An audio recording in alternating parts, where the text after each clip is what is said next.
we want to do a simulation in StatKey to see how the effect of possibly the conditions not holding and central limit theorem not holding, what effect that has on the shape of the distribution.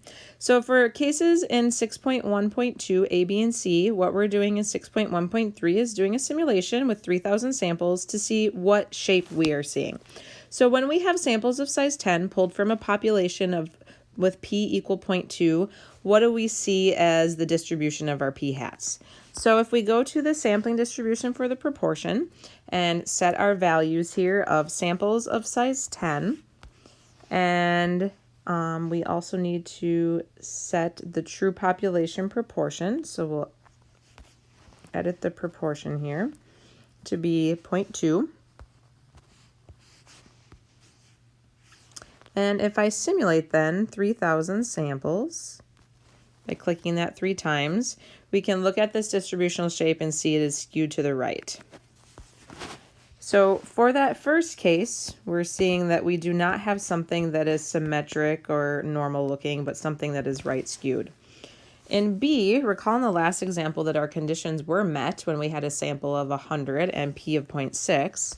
So if I edit everything here again, and go to edit the proportion and put in 0.6, change our sample sizes to 100,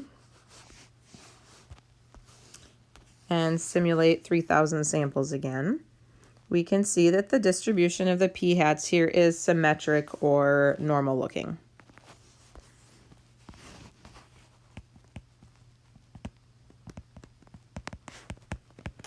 And then our third case was samples of size 40, where p is equal to 0.9.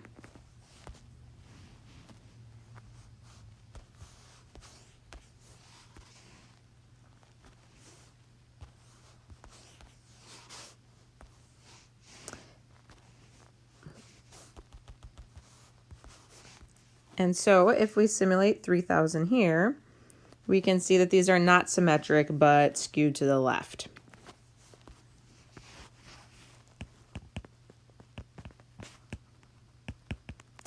So we're asked, do the cases that satisfy the large sample requirements look normal as the central limit theorem suggests?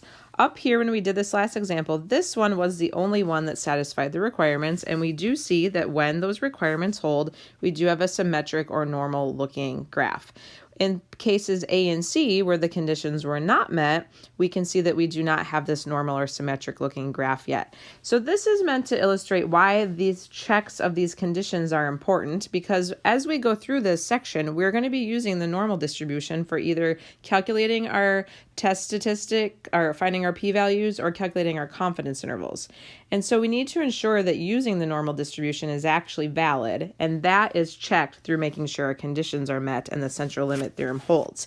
If we are using this inference where we're in cases A and C, where our conditions are not met, you can see that we should not actually be using a normal distribution.